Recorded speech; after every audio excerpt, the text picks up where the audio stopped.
Nata e dytë e festës së verës dhe gështenjës në Pogradec ka sjell argëtim, muzikë dhe ushqim tradicional, por edhe konkurimin e verave artizanale dhe kantinave shqiptare, duke promovuar prodhimin autokton vendas dhe vlerat e trashëgimisë bujqësore.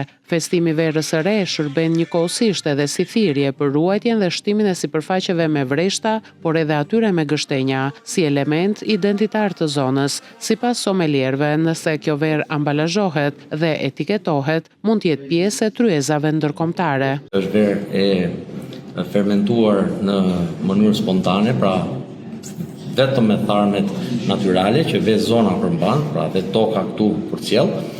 Kështu që mënyra dhe teknika e prodhimit këtu është krejtësisht e veçantë. Dhe nëse do fillonte që të vishej bukur, pra bukur në kuptimin korrekte, duke u vendosur me një shishe siç duhet, me një etiketimin korrekt, natyrisht që mund të bëjë pjesë edhe në tryezat e mëdha botërore. Për pogradecarët, vera është më shumë se një pije. Ajo është pjesë e kulturës dhe mikpritjes. Pothuajse çdo shtëpi e vjetër pogradecare ruan në bodrumet e saj qilar me bute, ku vera artizanale fermentohet sipas metodave tradicionale të trashëguara brez pas brezi. Verën pogradecare e duam. Kujdesin dhe pasoni natyrë. Me miqë, vera pa miqë. Nuk është vetëm për verën që ngrejnë. Hajde gëzuar. Ja urojmë njëri tjetrit që ta pish me miqe me shok.